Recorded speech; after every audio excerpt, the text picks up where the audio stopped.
Olá pessoal, bom, tá tendo muita polêmica em relação ao nome, né, o nome de Deus, qual será o nome do Pai.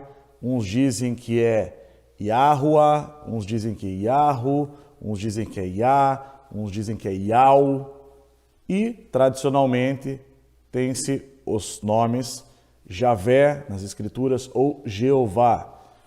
Então, por conta dessa polêmica toda, eu resolvi entrar na briga, trazer as minhas pesquisas também e vou desmistificar muita coisa em relação a esse assunto, porque é uma coisa muito séria, de fato, né? Na verdade, um dos 10 mandamentos é justamente para nós não tomarmos o santo nome de Deus em vão. Então, por conta disso, para que muitas pessoas saiam desse erro, né? Caso seja o seu caso, ou pessoas que você conhece, eu peço que você assista o vídeo, já deixe seu like, participe nos comentários e também compartilhe nos grupos aí, né, para a gente botar um pouquinho de lenha nessa fogueira aí, porque é importante que o fogo consumidor acabe com todas as inverdades que estão por aí, ok?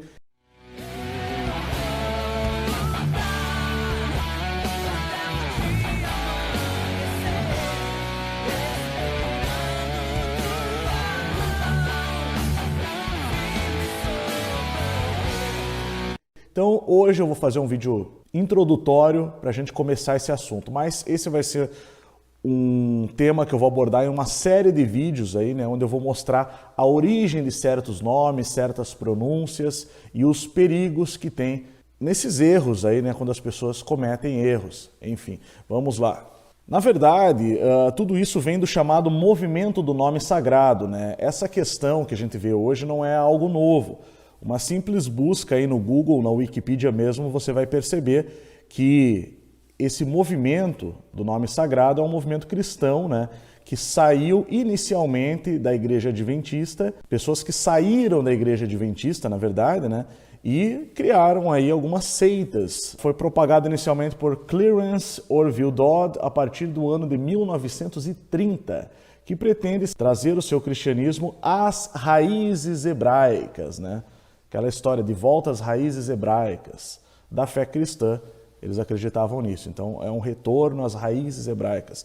A melhor distinção conhecida do movimento do nome sagrado, ou MNS, é a sua defesa do uso do nome sagrado do tetragrama, o Yod-He-Vav-He. O tetragrama, isto é, o nome histórico de Deus de Israel, que sonorizam conforme cada variação da seita, também com outras sonorizações que creem erroneamente, possíveis variando de novo conforme cada uma das pequenas seitas apresentando formas diferentes. Então cada seita dessa vai apresentando formas diferentes, como Yahoshua, Yahusha, Yausha, Yahushua, por exemplo. Então a gente viu isso acontecer na internet, né? O ressurgimento desse movimento do nome sagrado, e é importante aí a gente desmistificar essa questão toda. Então os crentes do movimento do nome sagrado também geralmente mantêm muitas leis do Antigo Testamento e cerimônias, festivais da Torá e até mesmo leis alimentares, tentando ter costumes próximos ao do kosher judaico. Então nada muito diferente do que nós estamos vendo hoje, né, pessoal? Com características brasileiras, surge um movimento na década de 1980, nos anos 80, vulgarmente denominado Testemunhas de Yehoshua. Esta pequena seita seria então parte do movimento do nome sagrado, versão hebraizante do cristianismo. Esse grupo acredita que são os verdadeiros restauradores do nome sagrado, né? Qualquer semelhança com a atualidade não é mera coincidência, tá? Eles são os verdadeiros restauradores do nome sagrado, ainda se considerando ser uma verdade adormecida por 2000 anos. Que ninguém sabia, agora eles estão restaurando o nome sagrado, né? Estão sendo restaurada só agora, devido a revelações. Quem está acompanhando sabe que é exatamente o que está acontecendo hoje, né? Dentre as pregações destaca-se o que ensinam sobre o nome de Jesus, sendo para eles o certo a forma hebraica de Josué, Yehoshua. E hoje tem algumas variações aí, né? Um pouco diferentes. Negligenciando a mais antiga e correta forma, seja em hebraico ou em aramaico, ou Yeshua, que eu vou explicar um pouco mais à frente. E assim preferem um formato tido como mais arcaico, erroneamente, para este nome. Daí alguns grafarem, além de Yehoshua, as originalidades bem mais recentes, né? Como Yahshua, Yahoshua, Yahushua ou Yahusha também, né? Segundo eles, todas as demais igrejas cristãs estão erradas, já que julgam ser o nome Jesus de origem pagã. Semelhanças podem ser encontradas quanto às testemunhas de Jeová, em relação à questão de doutrina, né? Muito parecidas aí com algumas dessas seitas. Bom, vamos lá ao que eu preparei para esse vídeo de hoje. Bom, qual é o terceiro mandamento? O terceiro mandamento é: não pronunciarás em vão o nome do Senhor teu Deus. E é usado o tetragrama aqui. Isso já está escrito no Antigo Testamento, na Torá. É o terceiro mandamento da Torá, conforme você pode ver lá em Êxodo 20. Não tomarás o nome do Senhor teu Deus em vão, porque o Senhor não terá por inocente aquele que tomar o seu nome em vão. O Senhor não terá por inocente. Ainda mais se você levar em conta que as pessoas que a todo momento estão falando sem parar o nome de Deus, sem o menor respeito, sem o menor pudor, inclusive para manifestar obras da carne, como as porfias, que são debates inúteis, segundo o Novo Testamento. Porfia é uma obra da carne, portanto, descrita, né, pelo apóstolo como uma das obras da carne. Eles tomam o nome de Deus, que eles pensam ser o nome de Deus, em vão. Então, é engraçado que eles acreditam na lei e não unicamente na graça, no perdão dos pecados em Cristo Jesus. Logo, eles deveriam ser os primeiros a tomar este cuidado. Tanto é que é justamente por isso que os hebreus utilizam essa forma em letras, em símbolos, né? E não pronunciam o nome. Por isso existem dezenas de nomes ou títulos atribuídos a Deus na Bíblia. Eu falo Deus, eu já vou explicar por que eu falo Deus, né, e não o nome. Mas também tem a ver com o terceiro mandamento. Não se deve pronunciar o nome sagrado. Nem os hebreus antigos e nem os judeus modernos pronunciam o nome sagrado de Deus à torto e à direito, como essas seitas fazem. Cuspindo o nome de Deus e ainda com um tom de arrogância, se considerando superiores, estão eles próprios entrando em condenação. Se eles mesmos acreditam na Torá e eles quebram a Torá, eles estão automaticamente entrando em condenação. Por quê? Porque está escrito no Novo Testamento que Jesus falou o seguinte: não pensem que eu vos acusarei diante do Pai. Quem vos acusará é Moisés, em quem tendes depositado vossa esperança. Isso quer dizer o quê? Se eles depositaram a esperança na Torá, na lei passada através de Moisés, é essa mesma lei que acusará as pessoas que quebram essa Torá, porque eles preferiram acreditar na Torá do que no perdão dos pecados em Cristo.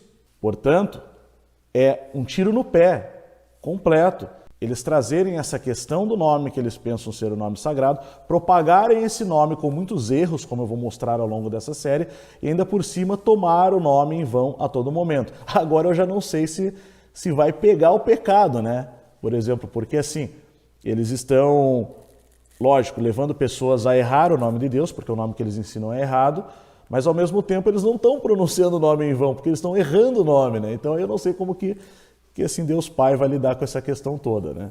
Mas enfim, quem foi que Abraão adorou antes do nome de Deus, Ehyeh Asher Ehyeh, eu sou o que sou, transcrito através do tetragrama, ser dito a Moisés, no episódio da sarça ardente?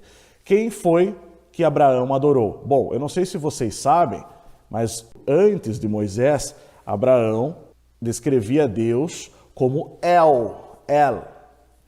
É assim que era chamado Deus antes do tetragrama ser revelado, o chamado tetragrama.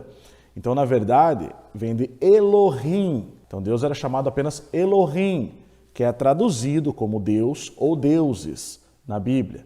Mas eu não vou entrar muito nessa questão do porquê deuses, porque não é o tema desse vídeo de hoje. Um dia eu vou falar sobre isso. Mas, na verdade, antes de haver o tetragrama, era chamado simplesmente de El, tá? Ou Elohim. Então, como nós vimos, o movimento do nome sagrado é antigo. No Antigo Testamento, né, existem 120 nomes ali que foram analisados E 58 desses nomes, eles acabam com Yahu, eles terminam com Yahu. O exemplo, Eliahu ou Elídia, de Elias. São nomes de pessoas do Antigo Testamento. Só que eles nunca começam com Yahu. Não tem. A única vez que você tem um nome começando com Yahu é em Judá, Yahuda, que é a tribo de Judá. É o único nome assim que tem realmente que começa com Yahu, né? Mas você vê que a pronúncia, quando ela é aportuguesada, ela não é Iá, ela é Yu, Yuda. Então, já é um erro. Então, não existem nomes que começam com Yahu na Bíblia, ou Yau. Sempre porque, na verdade, a pronúncia correta é o Ierro, nesses casos, tá? O Yahu, ele tem o som de Yehová, Yehová, ou Jeová, porque não havia o J, então era Jeová, Jeová, Jeová. E aí foi o Jeová. Gente, vocês têm que entender uma coisa, isso são estudos que tem aí só de Novo Testamento 2000 anos de estudos em cima disso. Tá? São pessoas que falavam hebraico, que estudavam hebraico, que conheciam aramaico, linguistas, doutores da igreja do passado, da igreja ortodoxa, da igreja católica, da igreja protestante, sem falar dos rabinos ao longo de muitos anos aí e sábios anteriores à era cristã, pertencentes à religião judaica. Todos eles chegaram a essa conclusão. Você acha que muitas vezes um cara vindo do nada, que surge lá com um nome novo, sabe, que aprendeu estudando em vídeos do YouTube, o cara vai saber mais do que todas essas pessoas, muitas das quais falam o hebraico fluente? Então, assim, lógico que é um erro, é uma série de erros, de enganações, pessoal. Tá? Eu recomendo que vocês acompanhem estudos de professores de hebraico para essa questão. Eu tenho estudado professores realmente de hebraico para entender. Isso não vai mudar, porque, na verdade, ainda que você saiba como se pronuncia, né, o tetragrama, porque tem outra forma de se pronunciar, não apenas o Yehová, tá? Nós não devemos pronunciar o nome de Deus em vão, está escrito. Então é melhor você chamá-lo através de um título ou como pai, né? Pai é uma boa forma, como Jesus fazia, e não como, na verdade, pelo nome, como se você for, assim, nem mesmo pessoas mais velhas você deve chamar pelo nome, você deve chamar de senhor e senhora. Por que com Deus não seria algo muito maior ainda? Entende? Como a pessoa ela cai no erro e daí cai no pecado por conta disso. E é por isso que eu estou fazendo esse vídeo, para você despertar para isso, tá? Então, assim, existe uma outra forma de se falar, né, que também está na Bíblia, que é o Javé, né? Por que Javé? Que na verdade, é Yarvav, que é a versão abreviada de Yehová. Yarvav, ou Yavé. Daí eles falam Javé. Basicamente, ficou uma forma mais latinizada de se falar. Mas são as duas maneiras, Yehová ou Yahvá. Tá? Basicamente. Pelo que eu estudei, até o momento, nada foi superior a isso em relação a estudos. Eu só vi um monte de enganação de pessoas que não conhecem o idioma hebraico, querendo convencer as pessoas e formando uma espécie de seita. Uma delas, inclusive, eu já soube até, vou trazer em vídeos aqui, queimou Bíblia, trouxe queimando Bíblias aí, porque dizem que as Bíblias não têm valor porque o nome está errado, quando são eles próprios que estão errados. Então, assim, os hebreus não escrevem desta forma, pois eles concordam que é perigoso proferir o nome de Deus, pois eles seguem a Torá. Isso, portanto, ficar dizendo o nome de Deus em vão, seria quebrar o terceiro mandamento. Tanto é verdade que o nome de Jesus em hebraico é Yeshua, ou Yehoshua, para Josué. Yeshua de Jesua, ou Yehoshua de Josué. Então, Ye igual o Yehová. Que depois com a criação do J, porque não existia o J, mas existia um som parecido, não existia a letra J, mas existia o som parecido, porque às vezes falava-se Ye e às vezes falava-se Ye. Então por isso que foram desenvolvendo novos signos para identificar aquelas pronúncias. É assim que acontece o desenvolvimento das línguas. É algo que nós estudamos, inclusive, no curso A Verdadeira História do Brasil, Terra Prometida, quando comparamos o idioma tupi com o idioma semítico ou os idiomas semítico-arianos, que eu vou explicar um pouquinho no final desse vídeo do que se trata. Então, tanto é verdade assim que Yeshua, de Jesus, ele, na verdade, ele vem de Ye, como Jeová, né, de Jeová. entende? Então, do filho, o nome é similar ao do pai. Então, na verdade, essas pessoas do nome sagrado, eles estão certos quando eles tentam relacionar o nome do pai ao nome do filho, mas na verdade já acontece isso em todas as Bíblias que existem. É isso que as pessoas não estão percebendo. Então, é uma cilada astuta do inimigo, eu vejo, para tirar as pessoas do foco que é em Cristo, que é na fé, porque delas começam a ficar confusas, começam a achar que a oração delas não vale mais, e assim elas vão enfraquecendo e perdendo a fé. E ao mesmo tempo, esses doutrinadores trazem o fardo pesado. Sabe aquele versículo que diz assim: ai de vós, fariseus e escribas, hipócritas, vocês não entram no reino e não deixam ninguém entrar. Vocês se colocam na frente do templo e ainda transformam as pessoas em 2 vezes mais filhos do inferno do que vocês. Porque eles se colocam na frente da passagem para o templo, para o Santo dos Santos, que logicamente que no Novo Testamento somos nós, é o corpo, o Espírito Santo em nós, o Santo dos Santos. Nós nos purificando pelo perdão dos pecados, permanecendo em Cristo, pois necessário é estar em Cristo, né? Quem está em Cristo, nova criatura é. Então é necessário permanecer, mas não, eles se colocam na frente, tiram a sua certeza, a sua convicção de fé, e aos poucos vão te desviando com dúvidas, tirando porque a fé é certeza, a fé é o firme fundamento das coisas que se espera e a convicção dos fatos que não se veem. Portanto, a fé é a certeza, é necessário ter certeza para ter fé. E quando eles colocam essas dúvidas na sua cabeça, automaticamente você perde a fé. E aí o que eles fazem? Eles trazem a Torá de volta, para você voltar a seguir a lei. Basicamente é isso que eles estão fazendo. E isso é problemático, porque na verdade está escrito que a força do pecado é a lei.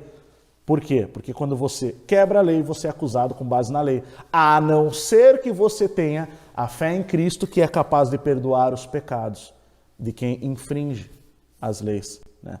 Porque aí o Espírito Santo dentro de nós vai escrevendo as leis, mas no nível interior em nossas mentes, em nossos corações.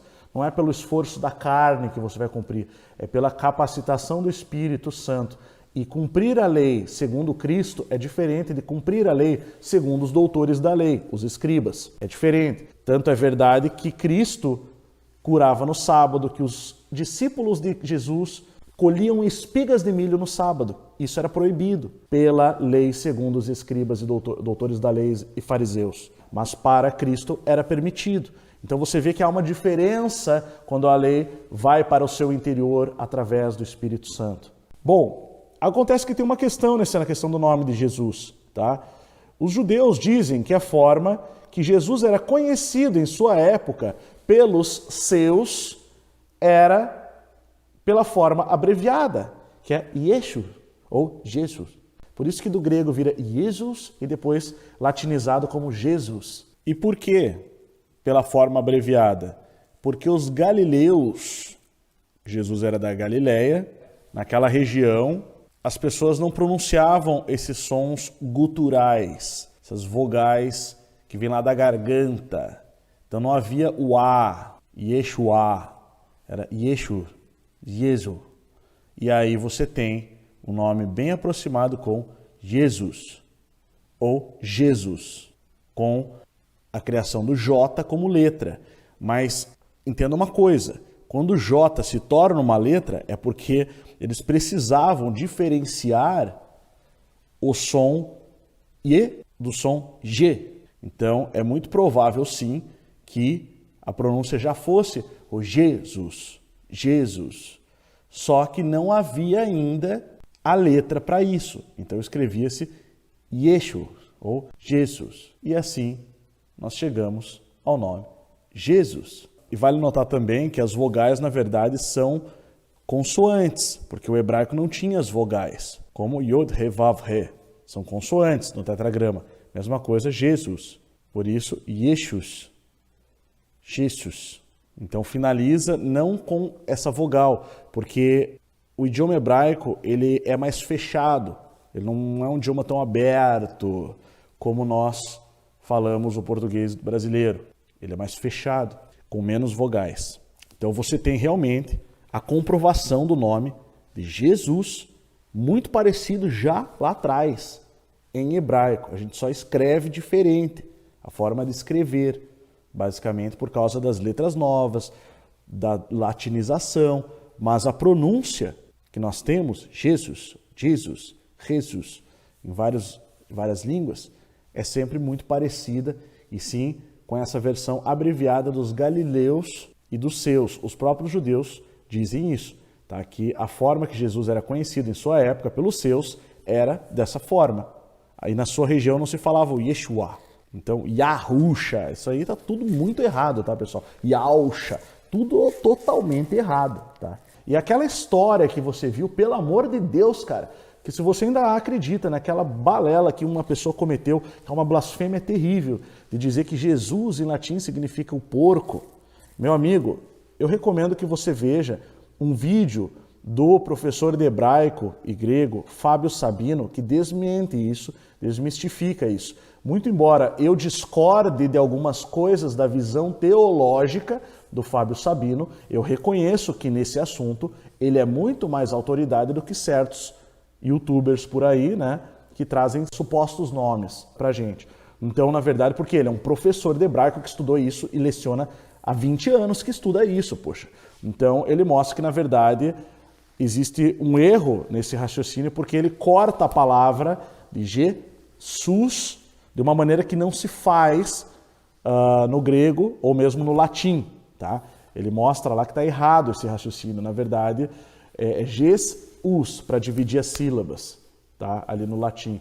Então, assim, eu não vou mostrar agora, mas isso é além de ser uma blasfêmia, uma ofensa contra Jesus, é também um erro. Está errado gramaticalmente. A pessoa errou. Então, assim, a forma abreviada, segundo os judeus, de Yeshua, né, era Jesus.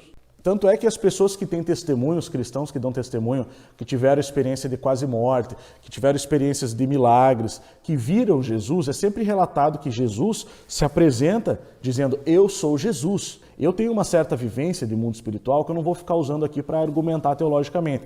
E eu sei que no mundo espiritual o nome é Jesus. É por isso que eu estou falando isso para vocês. Eu boto minha mão no fogo, que é Jesus, o nome. Eu quero ver se essas pessoas aí, se elas colocam a mão no fogo, se elas estão dispostas a colocar sua salvação em xeque para dizer que o nome delas está certo. Porque assim, é muito complicado isso, pessoal. Está realmente confundindo muita gente e levando as pessoas a apostatar. Eu vou fazer só um anúncio rápido antes da gente continuar aqui. Só lembrando que vai até o dia 15 de novembro a promoção de todos os cursos do Instituto Licência pelo preço promocional de R$ 365. É só você comprar o Escola de Brokers por R$ 365 à vista ou em 12 vezes no cartão e enviar o comprovante para o WhatsApp que você está vendo aí, o 47999289514, que você vai ter acesso a todos os cursos do Instituto Licência, que você está vendo aqui, o Capitalismo Reverso, a verdadeira história do Brasil, Terra Prometida, Cosmovisão Quântica, o Escola de Brokers novo, com mais aulas agora, são 12 aulas principais e 70 vídeos de perguntas e respostas, para você ser aí um corretor de mercadorias, vender, fazer negócios de alto valor e ganhar comissões em dólares, e também o Formate, sobre o formato da Terra. Então são 5 cursos por um. Essa promoção vai só até o dia 15 de novembro e agora é para valer, tá, pessoal? No final eu falo mais um pouco dos outros cursos, tá? Depois vai para R$ 430. Então aproveite aí até o dia 15 de novembro. Então venha junto aí com o Instituto Licência e vem participar com a gente. Cada curso tem um grupo no WhatsApp, mas vamos lá. Bom, então assim, essa questão da abreviação de Jesus, né? Nós vemos também em nomes do árabe, né? Como, por exemplo, Yashu. Yashu em árabe, tá? Pronuncia-se Yeshu, tá? Ou às vezes Yeshua, tá? Então, você vê que há uma mudança na forma de se pronunciar. Isso é muito importante no nosso raciocínio, por quê? Por causa da pronúncia correta. Veja bem, o que é isso aqui? Isso aqui é uma letra I, certo? Como que se pronuncia I em inglês? Como que se pronuncia o I em inglês? I. I, além de ser uma vogal em inglês, também significa eu. Então, quando eu falo eu em inglês, eu falo I. Agora eu vou dar um exemplo, mais ou menos, como que é o raciocínio desse pessoal que fala que o nome de Deus é Yahweh, ou Yahu, ou Yahuwah, tá? O meu nome, por exemplo, é Márcio, né? Essa é a pronúncia do meu nome em português. Agora você pega o nome de Deus. A pronúncia do nome de Deus em português é Jeová. Veja o dicionário, tá? Esse dicionário que você está vendo é o Forvo. As pessoas falaram que eu peguei do Google isso. Não peguei do Google Tradutor, tá, pessoal? Na verdade, o Forvo.com é um site lançado em janeiro de 2008 de uma empresa localizada na Espanha que permite acesso à reprodução de pronúncias nas mais variadas línguas, em uma tentativa de facilitar a aprendizagem dessas línguas. Então é um site sério sobre pronúncia de nomes. E quando você pega a pronúncia, né, de como eles transliteraram para Yahoo, então eles pegaram o nome lá do tetragrama, transliteraram, adaptaram as vogais para o português e querem pronunciar em português. E por isso que eles falam tanta besteira, na verdade.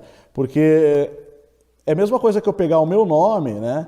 Por exemplo, que é Márcio. Vamos supor que eu moro nos Estados Unidos e agora eu vou querer ler, né, em inglês da mesma forma como eles leem em hebraico, tá? Como soaria? O A de Márcio, né, ele tem som de E. E o I de Márcio, ele tem som de I. Então, como que, se eu fosse ler, né, da mesma forma que eles leem, eles pegam o Yahoo, daí em português você lê Yahoo, só que em hebraico, na verdade, você lê Jeová, né? Jeová, porque é diferente a pronúncia. E aí, como soaria? Soaria Mersaio, Mersaio. Meu nome é Márcio, soaria Mersaio. Esse é o raciocínio deles. É eu lendo o meu nome em inglês da mesma forma que eles leem em hebraico, tá? Vamos pegar um outro exemplo aqui agora. Vamos pegar um outro nome, né?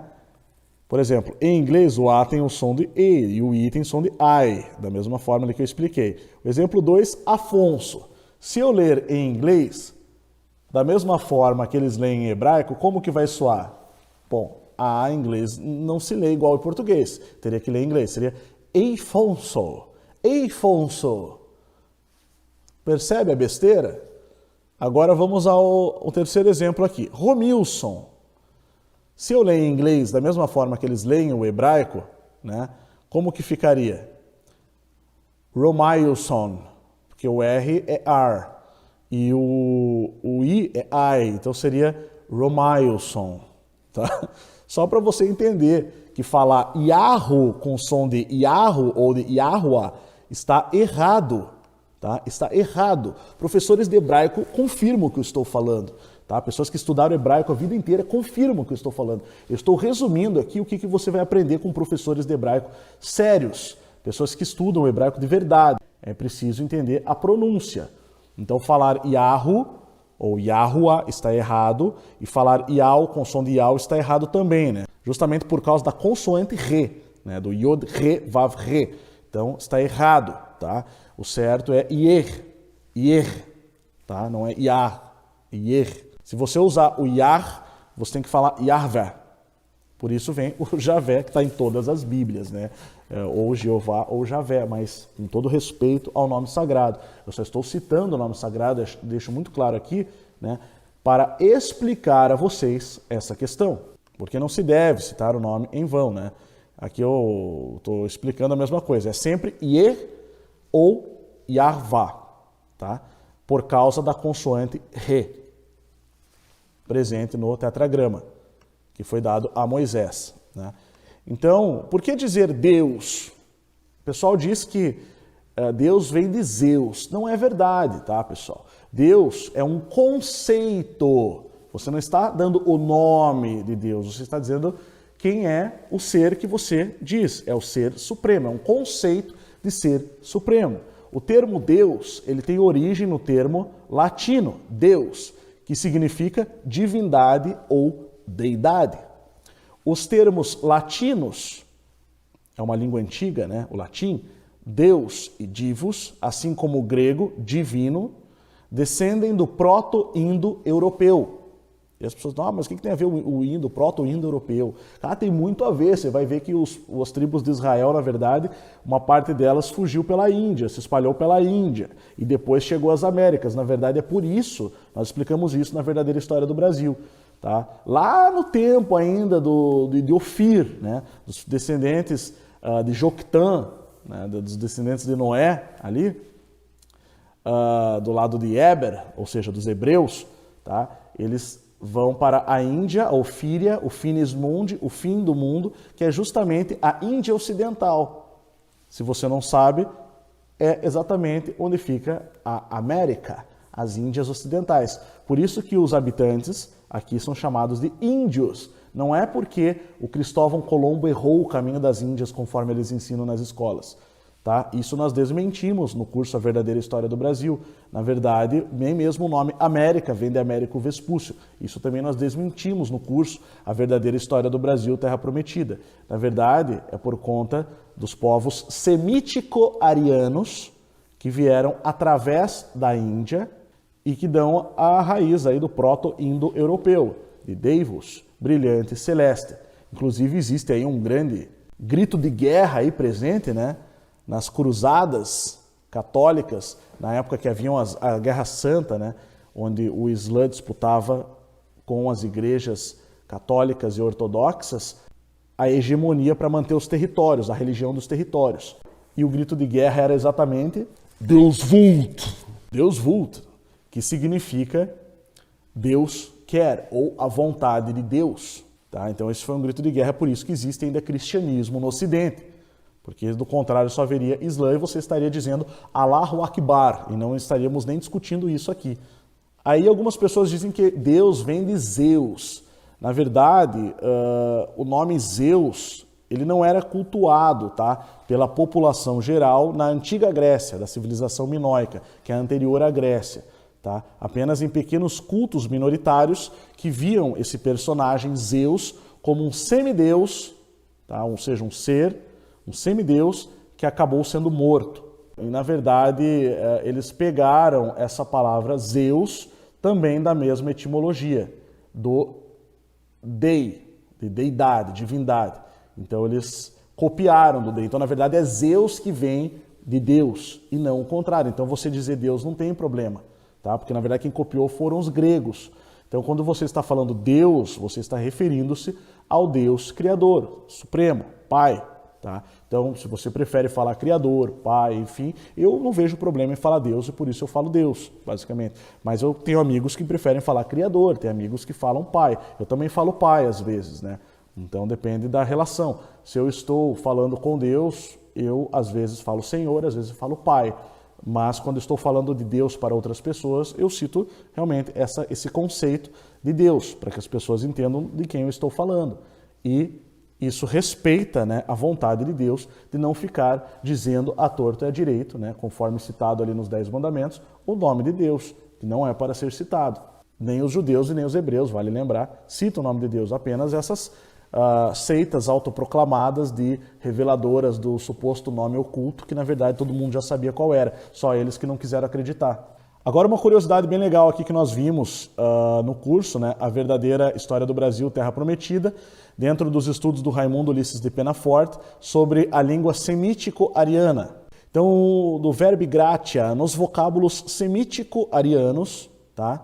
Como eu expliquei, que eram os povos semíticos que migraram para a Índia, toda a Ásia, chegando pela América do Norte, tá? Pelo Estreito de Beringer, até a América do Norte e posteriormente também a América do Sul. Então vieram, segundo as teorias, ou por terra ou mesmo por mar, já muito tempo atrás, isso bem antes de Salomão, tá? Bem antes. Então assim, verbo gratia nos vocábulos semítico-arianos, vemos pardes por paradaico, paraíso ou Gran Éden. Daí tem algumas palavras do tupi, indo-amazônico, né? O sringa, rodu, ondu, do hebreu, ou por Hondu, Zendu, Sind, Sindhi, Indus, Hindu ou Indo, que é Zendo sânscrito, tudo significando a Índia. Pakrita ou Sânscrita. Os nomes do sânscrito Manu, Manu ou Mani, que é o homem protótipo, primeiro homem, são abreviações do nome hebraico Manushia, ou Manuhia, ou Machia, ou Matia, Mahia, de onde veio a palavra indo-tupi, Rusha, homem, ou gene, aqui está escrito gênio porque é um português muito antigo, mas vem de gene, de genética, nascido de Manu, Manu ou Mani. que era como os indos e também os nossos índios brasileiros referiam-se a Deus. Então, Mashiach vem de homem de Deus, nascido de Deus. Olha que interessante, que dá origem depois à palavra Messias. Isso tudo nós estudamos na verdadeira história do Brasil, Terra Prometida. Ora, sendo o tupi uma língua afim do hebraico e do grego, como veremos, e portanto do grupo semítico-ariano, naturalmente as palavras originárias da língua matriz deveriam sofrer as mutações comuns a todos os dialetos congêneres. Logo, não admira que a palavra camérica, que é uma palavra tupi, venha da palavra grega amerogaia. Portanto, a palavra ofir, que no hebreu significa fim, na língua indiática, finis índia, do grego supará, do tupi separará, tem o mesmo significado que a palavra América, que quer dizer grande terra separada, o último lugar do mundo conhecido, ou os confins da terra. Isso é assunto para outro vídeo. Bom, pessoal, espero que tenham gostado do estudo, né? Esse foi só o primeiro estudo, tá? No próximo eu vou mostrar algumas coisas bem polêmicas aí, na verdade, sobre esses falsos nomes de Deus que estão propagando aí, de algumas origens realmente pagãs ali que eles têm, tá? Eu vou trazer alguns argumentos bem interessantes aí para que você pare de ser levado ao erro. Volta para as Escrituras, volta para a palavra, volta para a oração. A palavra é Jesus, as Escrituras dão testemunho da verdade, tá? Volta a recuperar a sua fé. Não deixem que te roubem a sua coroa celestial. Bom, pessoal, então explicando aqui, eu falei que nós temos uma promoção, né, valendo agora até o dia 15 de novembro, tá? Então, quais são os cursos que você vai ganhar se você comprar o treinamento em mercado internacional, o Escola de Brokers, aqui no Instituto Licentia, né, onde eu sou instrutor. Você vai participar de aulas, todos os cursos têm suporte, tem grupos no WhatsApp, tem atendimento, tirando dúvidas. E nós nos esforçamos realmente para atender os alunos, sabe, para dar respostas, para envolver as pessoas em trabalhos relacionados aos temas dos cursos, né? Onde nós estamos desenvolvendo realmente atividades em cada curso. Então, pessoal, bom, um deles é o Capitalismo Reverso, que está bem legal aí sobre você se libertar gradativamente do sistema, da roda do hamster, né? Nós temos bastante economia também, agroecologia, energia livre, enfim, muitos ensinos interessantes, resgate das tribos e clãs. Acompanhamos a comunidade viva do Elder Fusato, lá na Bahia, né? Como que ela está começando através de videoaulas, agroflorestas, muita coisa interessante, inteligência de mercado, consumo consciente. Então são 70 horas de aula, é muito bom, pessoal. Invista na sua educação, no seu crescimento interior, na informação que você consome. É muito importante você selecionar a informação, parar de ficar absorvendo porcaria por aí, sabe? Porque a informação é a formação interior e você pode ter certeza que nós aqui do Instituto Licentia, nós somos muito seletivos, estudamos e tentamos trazer para você somente o melhor conteúdo, o mais coerente, o mais seletivo, selecionado para a sua edificação pessoal, profissional e de conhecimento também, para você e para sua família, tá? Então, outro curso que nós temos muito legal é esse da verdadeira história do Brasil, Terra Prometida, tá? Todos eles estão incluídos no pacote aí da promoção até o dia 15, por apenas R$ 365, é apenas R$1 por dia para você investir na sua educação. Tem aulas aí para você ver por um ano, tranquilamente, tá? Então, a história verdadeira do Brasil foi completamente ocultada. Dividimos a história do Brasil em 4 partes. O Brasil dos fenícios, ou antiga Canaã, o Brasil dos hebreus, o Brasil dos portugueses e o Brasil que foi roubado pela maçonaria na independência, em 1822. Tá? Então prepare-se para uma jornada através da verdadeira história do Brasil, onde as escamas de seus olhos serão completamente removidas e você se perceberá parte de um propósito eterno e profético. É tempo de revelações e você está na Terra Prometida. Na verdade, você é a própria Terra Prometida também. Você pode assistir a primeira aula aqui gratuitamente, tá? É só entrar aqui no link, no nosso site, institutolicentia.com, vai lá em Verdadeira História do Brasil e clica aqui, você vê a primeira aula, ela também está aqui no canal, para quem quiser ver a primeira. Cosmovisão Quântica, tá? Com o Dr. Eberson Nascimento, PhD em neurocientista, junto comigo também, sobre física quântica e visão de mundo, cosmovisão. Estudamos visão cristã. Tem grupo no WhatsApp, é bem ativo o grupo do WhatsApp deste curso também, tá bem legal, pessoal. E o Formate, Academia de Estudos do Formato da Terra, onde os canais que estudam essa temática também estão entrando junto conosco aí, num grande projeto aí de desacobertamento. Então nós estamos fazendo um trabalho seríssimo, pessoal, no Instituto Licentia, tá? Como vocês podem ver. Então venham aí estudar com a gente, venham apoiar esse trabalho para que ele continue crescendo, sabe? Invista naquilo que você acredita e que vai te dar um retorno de crescimento interior para que você possa mudar o seu exterior também, seu e da sua família. Então é isso, pessoal. Até o próximo vídeo e fiquem com Deus.